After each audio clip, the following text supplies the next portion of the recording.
Ladies and gentlemen, we are getting closer to this part of the evening in which Jan Karski's legacy will be discussed by our panelists, representing the academia, as well as Polish American and Jewish American organizations. And our panelists are Dr. Michael Traison, attorney at law, actively engaged in Poland for 22 years, preserving remembrance of the Jewish civilization in Poland.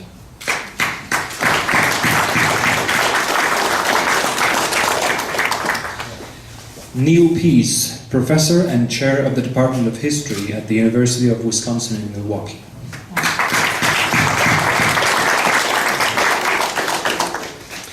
Allan Reich, attorney at law, American Jewish Committee. Allan Reich serves on the program committee of the Chicago Council on Global Affairs.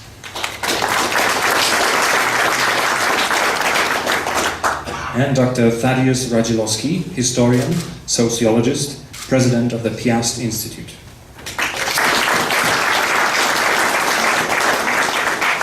The discussion will be moderated by Keely Stauter-Halsted, professor of history and Hejna Chair in Polish Studies. Professor Stauter-Halsted is a specialist in the in the history of modern Eastern Europe, Poland, and Jewish history and the history of the Holocaust. Please welcome our guest.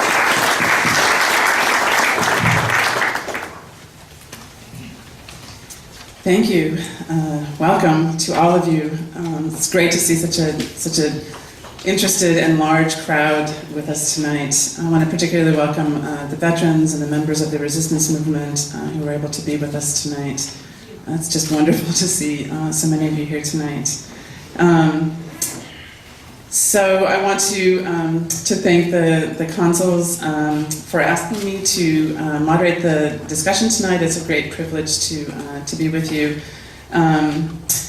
We've chosen for today's panel 4 specialists in the fields of Polish and Jewish history. And before I elaborate a little on the introductions, I want to take the moderator's privilege and say a few words myself about the man that we're celebrating. I'm imagining that even beyond Governor Quinn, that some of you have your own personal memories of Jan Karski, who was indeed a humble and generous and very wise man. And perhaps you'll want to add to this later, but let me just suggest a few ways. Jan Karski left a lasting impact on all of us.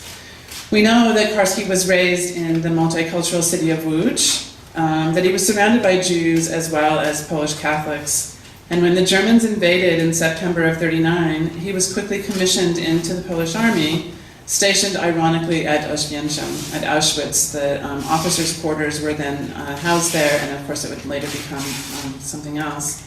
He barely saw battle, however, before he was taken prisoner by the other invading army and transported to a POW camp deep in the heart of Russia.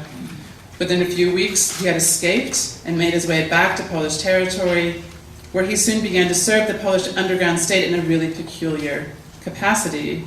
Among his many assignments, Karski was given the unique responsibility to act as courier to the Polish government-in-exile, first in France, and then when it moved, later in London. He was chosen for this special function partially because of his knowledge of languages that has already been referenced. English, French, German, classical tongues. He was able to pick languages up very quickly. And partially by dint of his seemingly calm and unassuming manner. He was able to make himself blend to his surroundings. And his ability to memorize vast amounts of detail to be communicated to his superiors once he arrived at each new destination. In his capacity as mediator between occupied Poland and the Western governments, Karski took it upon himself to research conditions among the Jewish community and to acquaint himself with the details of the Nazi campaign to annihilate the Jews. He visited the Warsaw Ghetto on at least 2 occasions and made his way into a transit camp en route to Belzec, where he learned of the process whereby prisoners were being sorted prior to their murder in the death camps. It is, in my view, very important that we recognize that the decision to report on the conditions among the Jews, and in fact ultimately on their near complete destruction in Poland, was one that Karski himself took on. These were not necessarily his original orders. Rather, he insisted on educating himself for weeks prior to his mission in 42-43 to the West in order to provide the most complete possible evidence of their fate, He did so in the hopes of eliciting help from the West for Poland, and especially for Poland's Jews. It goes without saying that Karski did so at great personal risk. We do know that Karski paid repeatedly for his service to his nation, at one point even attempting suicide, in order not to give up secrets to the Nazis while he was subjected to an unusually extensive period of torture. It is also, I think, important to mention that Karski was not necessarily the only member of the Polish resistance movement to take notice of the Jewish plight. He was simply placed in the fortuitous position of being able to make these developments known in the highest quarters of power. He chose, during his last important mission to Washington in 1943 especially, to protect and defend all Polish people and to include the plight of Jews in his wider report on conditions among civilians in occupied Poland.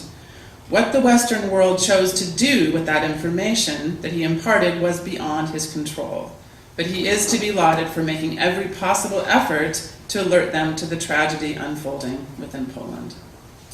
Our panelists will have much to say about Karski's contributions along these lines, but before I turn to them, let me also remind us that Jan Karski has been an important influence on the way historians have understood the Second World War, more broadly speaking. Thus, in much more broad ways, he bore witness to the fate of Poland in these years. First, he was courageous and consequential in his actions as an operative in the underground state. He performed a number of tasks in his capacity as a member of that organization, much of his work being connected with communication within occupied Poland and between the underground government and the Government-in-Exile. His goal, along with others in the underground state, was of course to maintain the continuity of the Polish government even during 6 long years of occupation. Again, the fact that Polish democracy was sharply disrupted following the war was by no means the fault of the resistance, which can be credited with maintaining an independent Polish regime until after the cessation of hostilities. He was also wise about matters of organization and about the process of resistance. He would later, of course, become professor of politics and government at Georgetown University, and he was no doubt a riveting lecturer on these topics.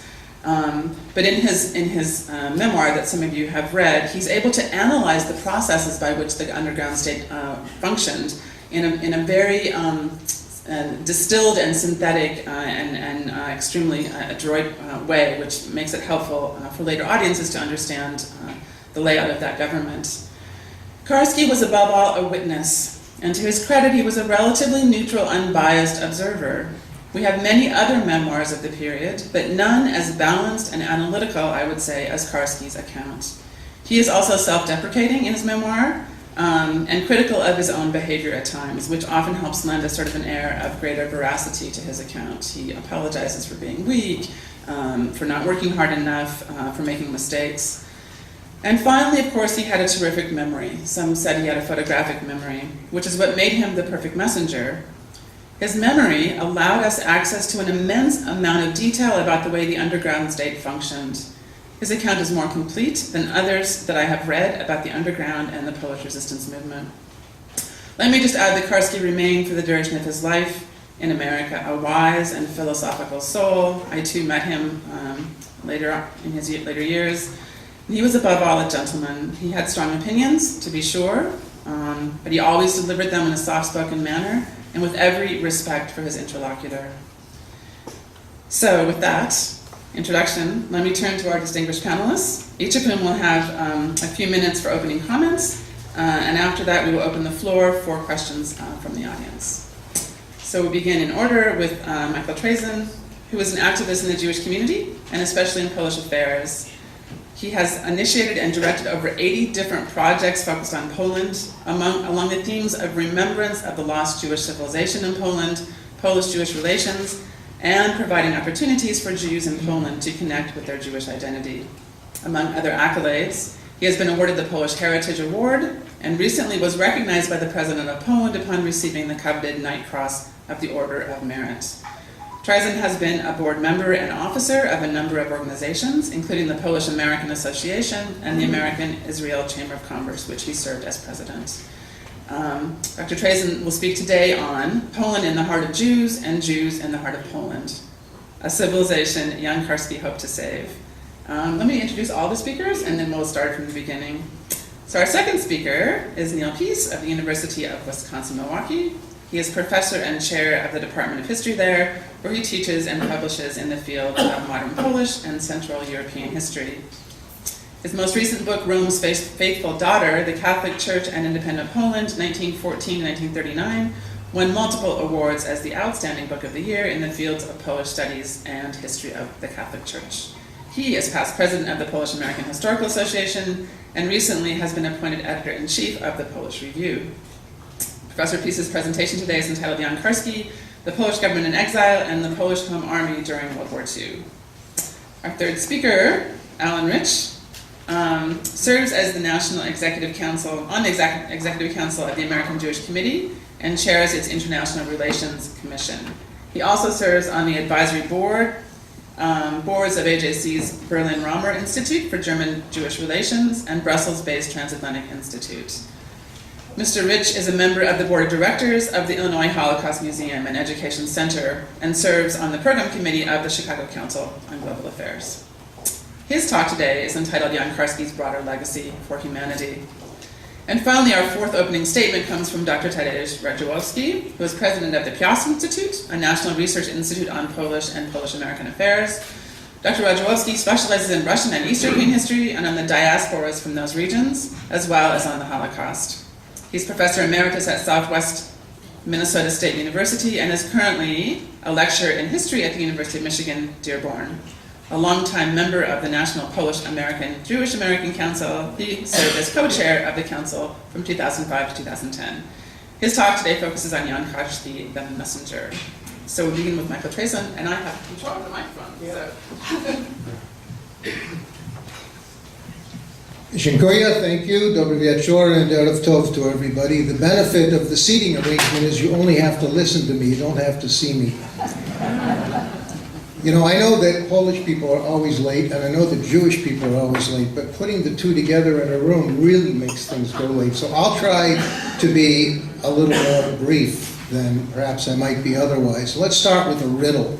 The riddle is about a nation. You tell me which nation I'm describing. A nation that throughout history has never earned or gotten the respect that it should from anybody else. A nation that has been at the hands of its persecutors and cried out for help, but nobody came to help it. A nation which found itself in exile, sometimes on its own land, conquered by others, and sometimes by its population being exiled. And a nation which nevertheless never thought of itself other than what it was, never lost its identity. A nation where its religious belief and faith was so interwoven with the tapestry of its national identity that they're virtually impossible to separate. So what nation am I talking about? Usually the answers are the obvious, the Jewish nation and the Polish nation. We share so much, and in a way, Jan Karski is a symbol of the voice crying out with no one listening. And that is a way that he represents both the Polish nation and the Jewish nation. You know, the figures are debatable, but most people think that around 80% of the Jewish people of the world came from roots that were in Polish lands.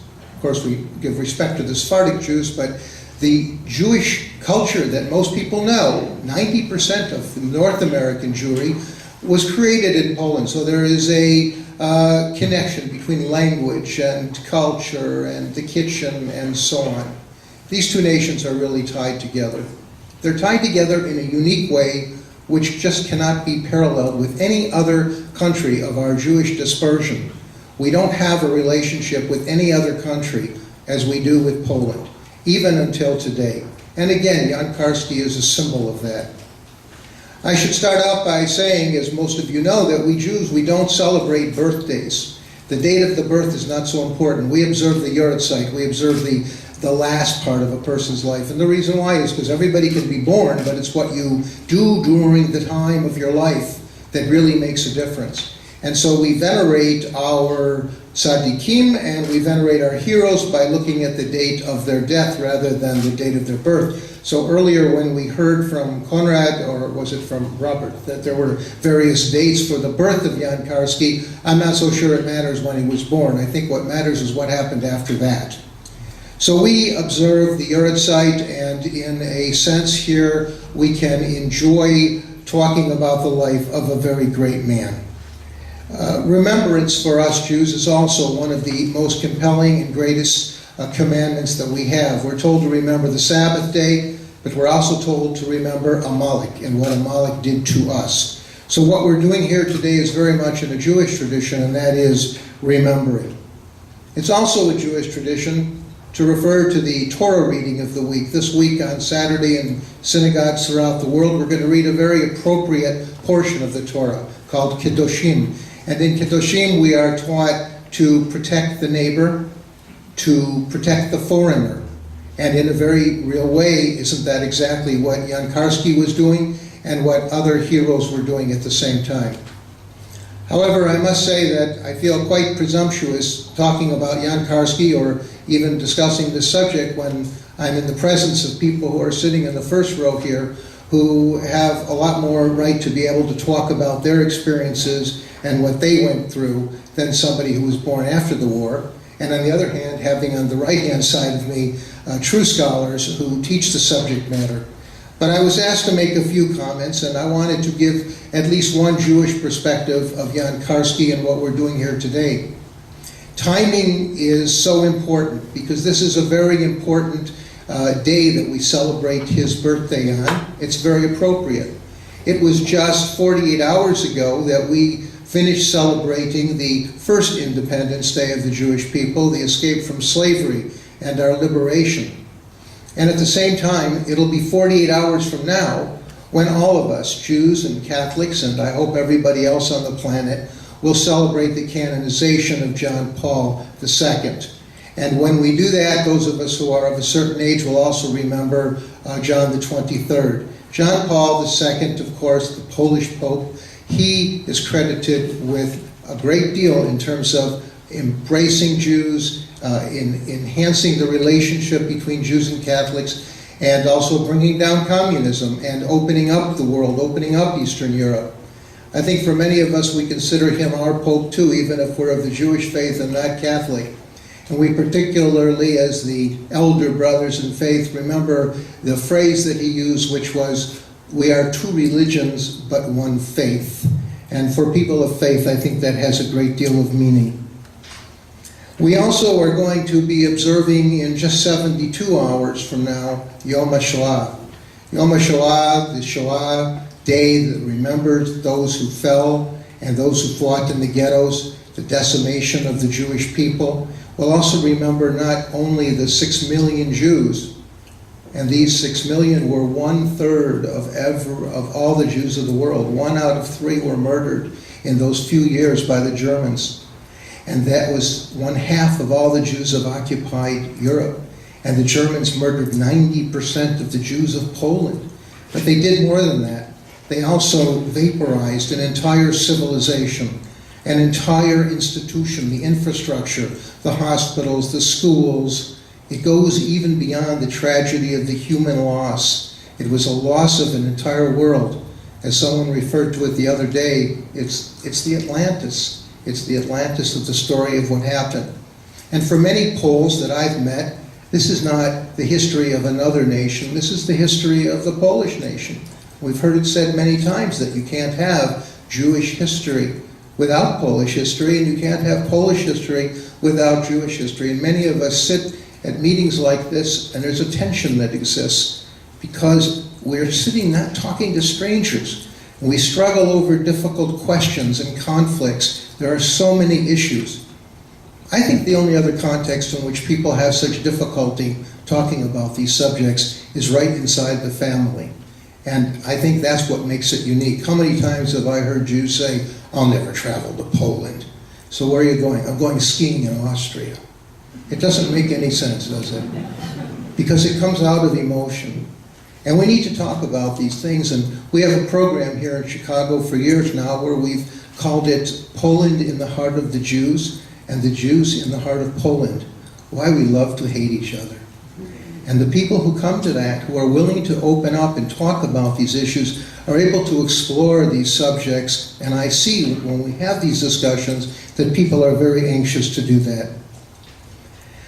We also want to mention that Jan Karski had a special relation with the state of Israel. What happened to us in those years of the war was at a time when the Jewish nation didn't have a nation state, but that was cured in 1948. Now there is still anti-Semitism, but there is a Jewish nation state. And I think that it's very good for us to look back and see what Jan Karski had to say about his relationship, because you know he was awarded honorary citizenship in the state of Israel. And today Israel stands often as a surrogate for the Jewish people. We hear people talk about Israel's an apartheid state, or Israel does horrible things to its neighbors. The language sounds like the 1930s, the BDS movement, the boycotts. We remember that from the 1930s. We can't tolerate that from people, but because they put it in the context of Israel, they think they can hide it in a political context. But it's not any different. Jan Karski, he said the following when he received his honorary Israeli citizenship. He said, "This is the proudest and the most meaningful day in my life. Through the honorary citizenship of the state of Israel, I have reached the spiritual source of my Christian faith. In a way, I also became part of the Jewish community. And now I, Jan Karski, by birth Jan Kozielewski, a Pole, an American, and a Catholic, have also become an Israeli." Thank you very much.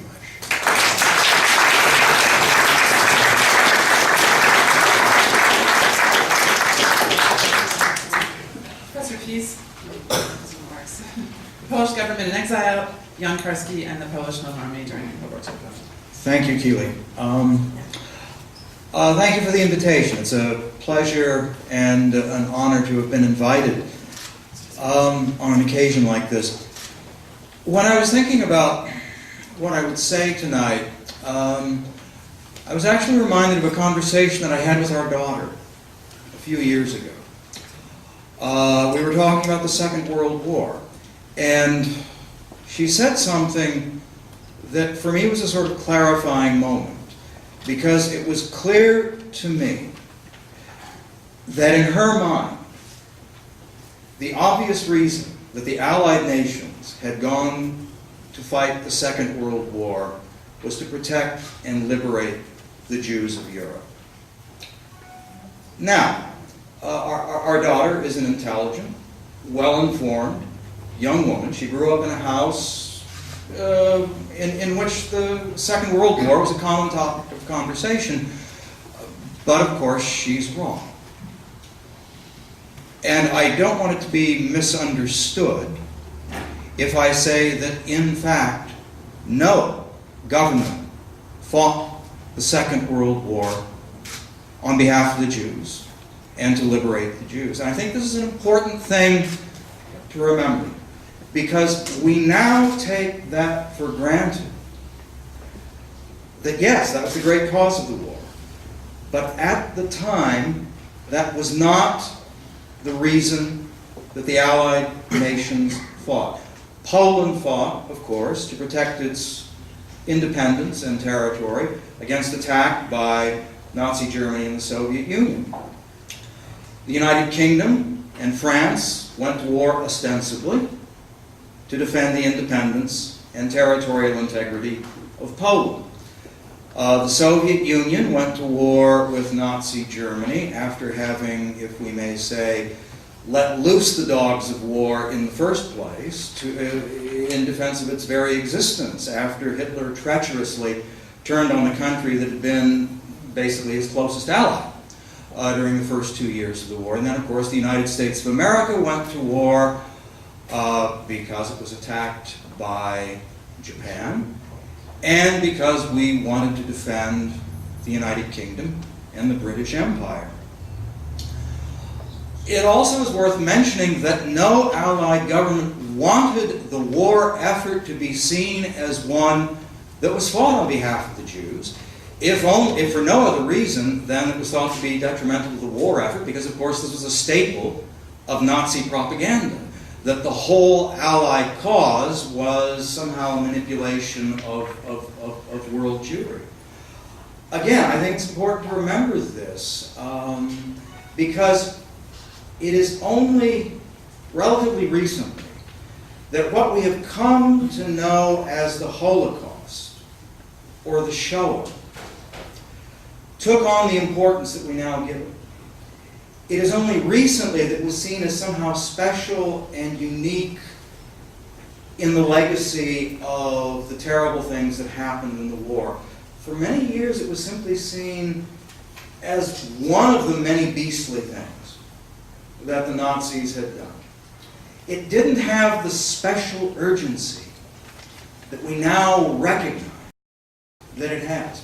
Jan Karski himself freely admitted later in life that he didn't see himself primarily as a spokesman for the Jews. His duty was to speak on behalf of the Polish cause, of which the condition of the Jews in Poland was only a part. Again, not to sound harsh, but simply to state a fact. It is the fact that no Allied government during World War II was willing or able to alter its war plans or priorities in order to rescue Jews. In the eyes of posterity, all the governments that waged war against Hitler have been reproached in the eyes of later generations for not having done more to aid the Jews at the time. The same questions, let it be said, have been posed about the Polish Government-in-Exile, which was based for most of the war in London, and the underground resistance in occupied Poland itself, the Home Army, or Armia Krajowa, which was associated with the Polish Government-in-Exile. Scholars debate whether these two entities, the Polish Government-in-Exile and the Armia Krajowa, could have done more to prevent the extermination of European Jews, which was largely carried out on the soil of occupied Poland. This was a problem that the Government-in-Exile recognized itself, and it faced many considerable obstacles in trying to do something on behalf of the unfortunates, the unfortunate Jews who found themselves in the maw of the beast. One of these, let us be honest, was the existence of widespread lack of sympathy for Jews and their plight within Polish society, a leftover from the tensions that existed between the two peoples that had been building for several decades. This was a problem recognized by the Polish Government-in-Exile itself that they were going to have to deal with. And it was also a problem that was aggravated by the Nazis themselves, who played upon these sentiments in their concerted effort to demoralize and degrade Polish society.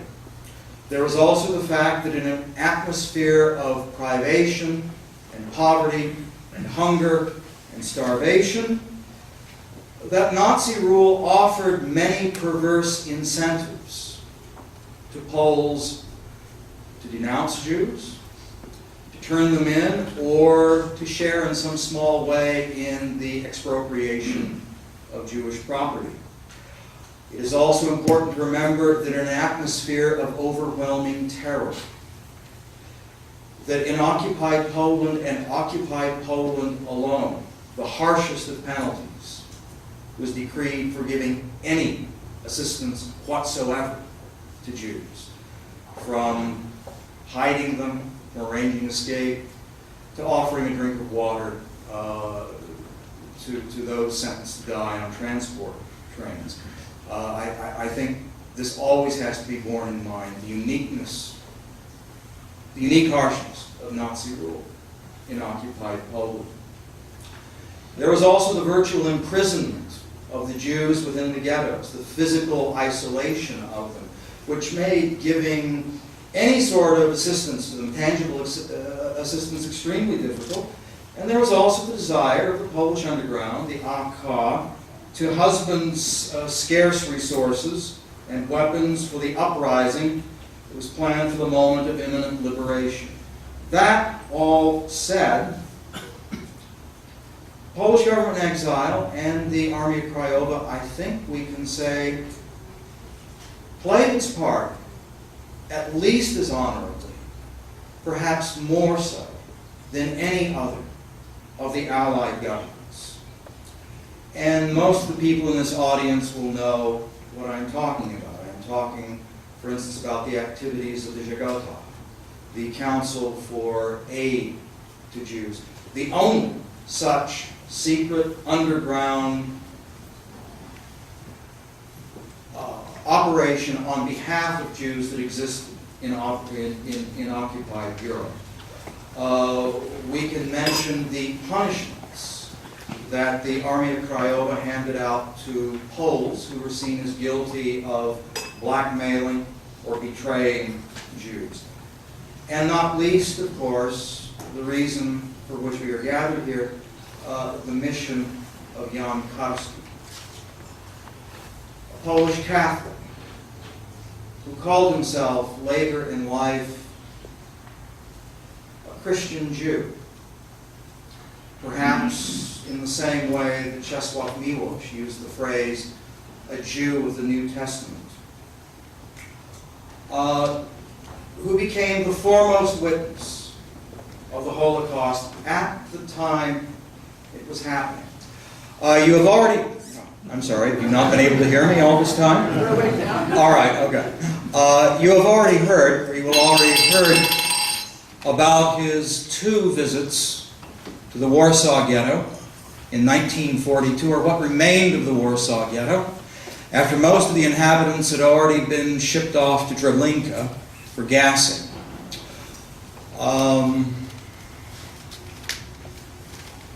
His impressions of the ghetto, even 70 years after the fact, still have the power to shock and horrify, even though we are familiar with them. You have heard as well about what he thought was his visit to the death camp at Bełżec in southeast Poland, where 450,000 Jews died in the course of 1942, the principal graveyard of Jews in Polish Galicia. He didn't, in fact, make it to Bełżec. He simply made it to a transit point for Bełżec, but that was bad enough. And reading the chapters in his book, Story of a Secret State, it reads like a scene out of Dante's Inferno. Of course, the primary sources that we have for Karski's report are his Story of the Secret State, which was published in 1944 as the war was happening, and his filmed recollections, primarily those that appeared in Claude Lanzmann's monumental documentary Shoah, and the outtakes of Shoah, including those that were released in 2011 under the title of the Karski Report. You will have seen examples of these here. You see that he related his experiences matter-of-factly, but still with a demeanor almost shell-shocked, barely controlled, of a man who had been to hell and back, and come back to report what he had seen. You also know that he told these things to powerful men in the free world. He told them what he had learned and what he needed to transmit. That being that the Jews of Poland were being murdered en masse, and that if Hitler was not stopped, that all the Jews of Poland were doomed to die. And you have also heard, and I think it's hard to understand the reaction of those men who heard Karski's words, even though we've seen them on film. He told this to Franklin Roosevelt. And in one of his recollections, Karski says that Roosevelt made no reaction whatsoever. In another point, he says, well, he did ask a couple of questions and then moved on. It doesn't make a whole lot of difference either way. They just sort of glanced off FDR's forehead. He had lots of things to worry about. This was just a detail. He told powerful Jews, Shmuel Ziegelbaum, the foremost Jewish member of the Polish Government-in-Exile, Felix Frankfurter, Social Justice of the Supreme Court. You heard Karski's relation of Frankfurter's reaction. Ziegelbaum's was just about the same. Disbelief. They couldn't take it in. They didn't doubt the literal truth of what he was saying, but they simply couldn't accept it. Maybe this is not as hard to understand as we might think. As it happens, I'm now teaching a course on political mass murder and ethnic cleansing in the 20th century. And it does not deny or diminish the uniqueness of the Holocaust to say that there is no shortage of things to talk about in a class with that subject. And we find repeated over and over again a similar phenomenon. People realizing at the time what was going on, but not quite being able to bring themselves to believe it and draw the necessary conclusions. And so the Armenians of the Ottoman Empire cry out to us over the decades. The Ukrainians in Stalin's Soviet Union. The Cambodians under the rule of the Khmer Rouge. The Tutsi of Rwanda. And above all, the Jews of Europe. This is why the words of Jan Karski, I think, are so bracing 70 years after the fact. This is what he wrote in 1944. I know history. I have learned a great deal about the evolution of nations, political systems, social doctrines, methods of conquest, persecution, and extermination. And I know, too, that never in the history of mankind, never anywhere in the realm of human relations did anything occur to compare with what was inflicted on the Jewish population of Poland. These were words written in 1944. He saw what was happening and told what he saw and what it meant in plain words. And his are the words that are the voice of moral clarity that pierce through the murk of confusion and hesitation of the war. The words that give voice to the conscience of humankind, that express the wish, the regret after the fact of civilized human beings everywhere, that his words might have been heeded, that something could have been done to save the Jews.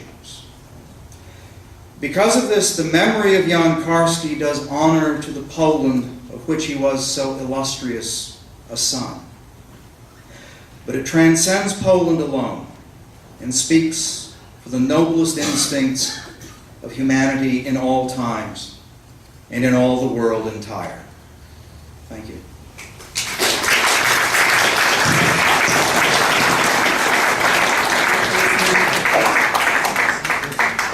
We now turn to Allan Reich, who will say a few words about Karski's broader legacy for humanity. Good evening. And I feel like I'm a bit of an interloper because notwithstanding what my friend Michael Traison says, I'm sitting among 4 learned people, and I'm a mere shadow compared to them. What I would like to say and express is that the legacy of Jan Karski transcends the experience of the Polish and the Jewish people in the Second World War. In fact, his legacy reminds me of a childhood nursery rhyme, the last two lines of that rhyme, which is, to do what's right with all your might. We just completed, as my friend Michael mentioned, the twin holidays of Easter and Passover. And it's obvious why those holidays take place at the same time, since Jesus' Last Supper was a Passover Seder. It's a Jewish tradition during Passover to sing a song called Dayenu. Dayenu is Hebrew for the expression, "it would have been enough," or "it would have sufficed." Jan Karski's activities during World War II would have merited its own rendition of Dayenu. His devoted service to his country, first as a diplomat and then as a soldier, Dayenu. His escape as a prisoner of war and joining the Polish underground, Dayenu. His dangerous role as a courier between the Polish underground and the Polish government-in-exile and representatives of various Polish political constituencies in exile, Dayenu. His valiant willingness and interest to find out what the facts were and therefore risk his life by going into the Warsaw Ghetto twice and going to the transit point to the Belgic death camp to personally gain a fuller understanding of the tragic plight of the Jews, Dayenu. His extraordinary commitment to bringing to Allied leaders and others the truth and realities of the Nazi program of extermination of the Jewish people, which resulted in his own deep psychological suffering and disillusionment later on, Dayenu. Why did Karski do what he did?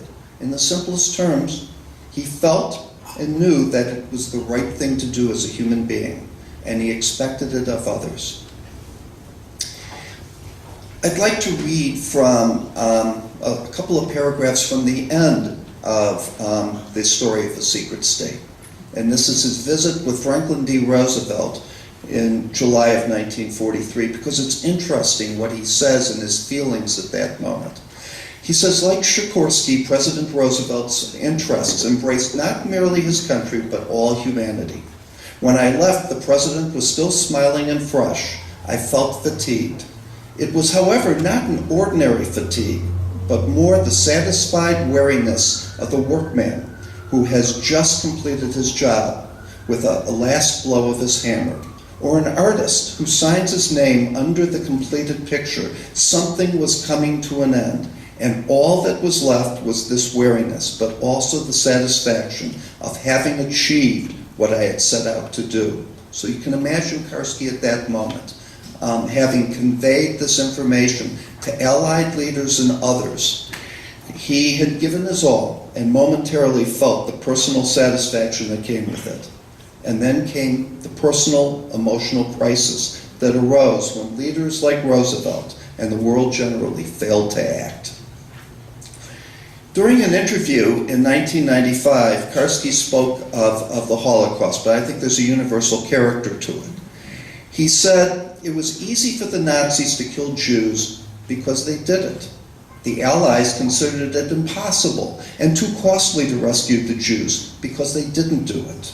The Jews were abandoned by all governments, church hierarchies, and societies, but thousands of Jews survived because thousands of individuals in Poland, France, Belgium, Denmark, Holland helped to save them. Now every government and church says, we tried to help the Jews because they are ashamed. They want to keep their reputations. They didn't help because 6 million Jews perished, but those in the governments and in the churches, they survived. No one did enough. No one did enough." Today is another commemoration. April 24th marks today the 99th commemoration of the commencement of the massacre of the Armenian populations in the Ottoman Empire. It's called the Medz Yagan, which is the Great Crime, in which over a period of several years, 1.5 million Armenians in the eastern part of the Ottoman Empire perished. First and tragically, not the last mass ethnic massacre or genocide committed during the 20th century. Jan Karski. Jan Karski was an upstander, not a bystander. Jan Karski, without a doubt, his lasting legacy to humanity is to remind us all that whatever the personal cost, we, each of us, must always do what's right with all our might, and never to forget what can and will happen when we don't. Thank you.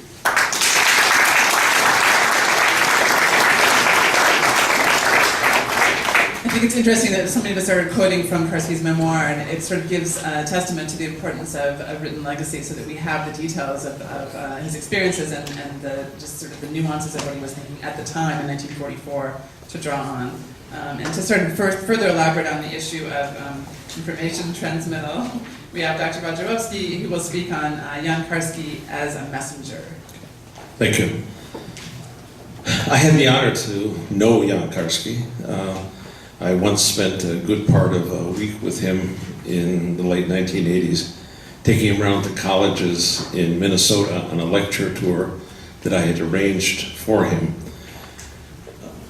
It seemed to me that after I'd met him earlier, that college students needed to hear what he had to say. I had a chance to hear him deliver his message to one audience of college students after another, and then afterwards to discuss each lecture and each reaction over beer at some local campus bar. It was a fascinating time for me. He had long been a hero of mine. I met him in Washington a few years earlier when I had been on leave from my university to be assistant to the chair of the National Endowment. Even earlier, as a sophomore in college, I found his book, The Story of a Secret State, in a used bookstore right off the Wayne State University campus. And once I started it, I couldn't put it down. I have reread it many times since then, and I bought up all the used copies that I could find and passed them out to other people, perhaps a dozen at least. Although I can't say I knew him well, I learned early on in our acquaintanceship that he did not have feet of clay. He was indeed a hero. He was the real thing. He was a pensive, reserved, and very complex man. He seemed to be living simultaneously in two worlds. Sometimes before or after a lecture, I would just lose him. He would go into himself and begin to think and see things. His face was often pained as he thought about what he was going to say or what he had just said. I should also say that though he was a very charming man, very funny, and a wonderful companion for that week.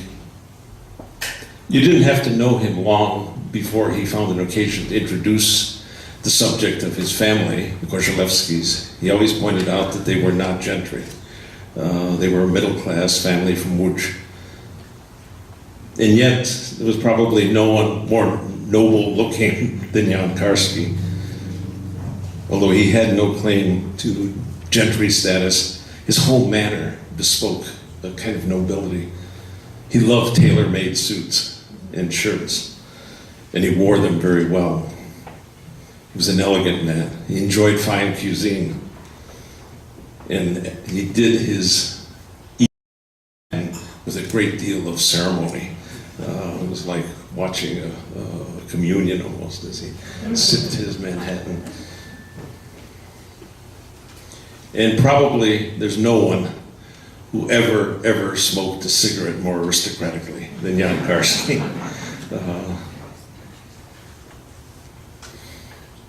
Some of it, of course, comes from his diplomatic training, but some of it was obviously natural to him. He was a natural aristocrat. He never claimed to be a hero, and he was very clear about that. Although he sometimes joked about the fact that he had to become a hero for public consumption, that the people, his handlers during the war and afterwards packaged him as a hero, and he found that both ironic and funny. He was always modest, he was always self-effacing, and he was always conscious that he was telling somebody else's story. Never did the messenger upstage the message. He also recognized that the exploits for which he was being lauded, were made possible only by the work and sacrifice of many others, who sometimes paid the ultimate price. It was a deep sense of tragedy that he had about his escape, when he indicated that his escape from Nazi captivity cost a number of people, maybe as many as 30, their lives. They had been taken and captured, tortured, and executed. And he was also aware that he had involved some of them in the affair, such as the priest who heard his confession and sent his message out. Jan Karski, like his slightly younger contemporary Karl Wojtyła, was raised in the newly independent Poland after the First World War. His family milieu, like Wojtyła's, was intensely Catholic, conservative, immensely patriotic, and philo-Semitic. Some of his close childhood friends were Jewish. He was part of a group of largely Jewish students in high school, and he had Jewish friends at the university. Yet he did not, to his later deep regret, engage himself before the war in actively combating anti-Semitism. Unlike his dear friend Jan Jerzy Lerski, who in fact took to the streets to fight anti-Semitic thugs, Karski, with deep regret, said, "I didn't want to be involved." And I think that had an effect later on him during the war. He realized that he earlier had not wanted to be involved, and this time now he couldn't avoid it. Lerski, by the way, was also a courier for the government, and he got to speak to Churchill about the plight of the Jews in either late 1944 or 1945. He arrived in England in December of 1944, and he also was honored by Yad Vashem. As the war progressed, Karski became more and more alarmed at the murderous treatment of the Jews, the atrocities committed by the Nazis, as the final solution began to take full shape by 1941. He was also dismayed by the indifference and sometimes even the hostility of segments of the Polish population to the beleaguered Jews of Poland. Between his escape after his ill-fated second mission in which he had been captured and tortured, and his final trip to the West, he became very active in Żegota. And I think people don't really know that. While he was waiting for his next assignment, he volunteered to work for Żegota, which had been founded by the Home Army to rescue Jews. And he actually was personally involved in a number of rescues.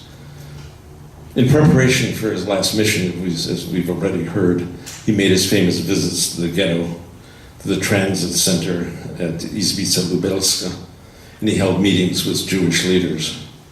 He committed everything that he saw and heard and smelled to his extraordinary memory. The visits, we know from his account, sickened him. It took days for him to return to some equilibrium after the trips to the ghetto and to the camp. He was to remember it vividly all of his life. With his memory, he could not forget. Despite the deep and permanent psychic wounds that his experience in the ghetto and in the transit camp inflicted on him, Karski's great strengths and effectiveness as a speaker was that he reported only the facts as he knew them, as dispassionately and carefully as he could, despite the wrenching pain that he felt. And as he spoke, and I watched him speak, and there's a great deal of tension in him. His tone seemed to be moderate, and he was just reporting the fact. But you could see he was suffering. He was seeing these things again. And despite the fact that his reports sometimes dismayed both Polish Catholics and Polish Jews, he brought out things that people didn't want to hear in the Polish community. And of course, we know people outside the Polish community didn't want to hear them either. He once said, that my character is solely that of a messenger, a courier. I am not entitled to explain, to clarify, or to analyze. I was only there to tell the story. Beside the information on the emerging Holocaust, on the last mission he also carried a report on the conditions in Poland for the Home Army. He talked about the efforts of the Soviets to defame, to disorganize, and to destroy the Home Army in anticipation of a post-war takeover. In neither case was he successful in raising the alarm sufficiently to move the West to action, to stop the Holocaust, or to help Poland. After the war, when it was clear what had happened, embittered by his failure to stop or even slow down the Holocaust, he said, "I hated humanity. I broke with the world. I imposed on myself a pledge never to mention the war to anyone." Besides his teaching, he devoted himself instead to a public struggle against communism. He became very successful as a lecturer, and he was a very effective speaker. And the State Department actually sent him on a number of worldwide tours to speak about the evils of communism. Only after Claude Lanzmann succeeded in cajoling him into an interview for the film Shoah, and the Middle East situation started to get dangerous for Israel in the late 70s, did he begin to reconsider his decision to stop speaking. He realized that there were too many who were beginning to forget, and there was a generation that had been born that did not know. He was especially shocked by Holocaust denial. His first major speech when he emerged again was at a conference put together in 1981 at the Holocaust Memorial Museum by Elie Wiesel. His closing remarks, I think, are worth noting. Note the irony in his words. He said, "The Lord assigned me a role to speak and write during the war when, as it seemed to me, it might help. It did not. Furthermore, when the war came to its end, I learned that governments, leaders, scholars, and writers did not know what had happened to the Jews. They were all taken by surprise. The murder of 6 million innocents was a secret. Then I became a Jew, like the family of my wife, all of whom perished in the ghettos and the concentration camps and the gas chambers. So all murdered Jews became my family. But I'm a Christian Jew. I'm a practicing Catholic. Although I am not a heretic, still my faith tells me that the second original sin had been committed by humanity through commission or omission, self-imposed ignorance or insensitivity, self-interest, hypocrisy, or heartless rationalization. This sin will haunt humanity till the end of time. It does haunt me, and I want it to be so. So at the end of his life, he returned again as a messenger for almost another decade. He spoke again for those who had been murdered and for those who had been part of that process who were still living. He told a story to the world that he had been ordained as a messenger to bring to it, which he had stopped doing for 30 years. And he remained faithful to his message and to the people who had sent it to him, sent him on it to the end. And so we remember Jan Karski as the messenger, the man who brought one of the most terrible messages of the 20th century, and it's a message that, as Karski would want, we need to keep alive.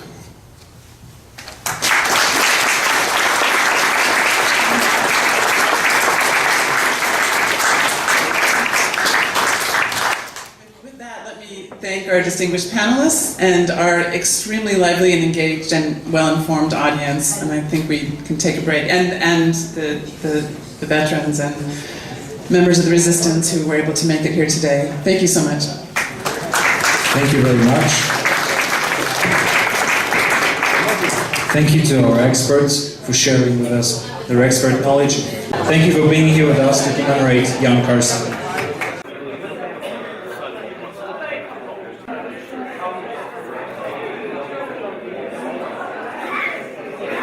What do you think about the conference today? We had several panelists who are coming from different states with different perspectives, from different professional backgrounds. Right. So what do you think? What is your perception about the conference that we have over here? I thought it was very well organized. I think that it was interesting that the different speakers spoke from slightly different perspectives. I think the emphasis on the importance of the relationship between among all the peoples of Poland is something that is important to remember. I thought that the personal discussion from Governor Quinn and a couple other panelists was important to combine with the broader reflection on the historical significance of what he did and on the type of person he was. Thank you very much. Good luck in your public service, and thank you for your generosity to support wonderful causes. Thank you very much. We appreciate it.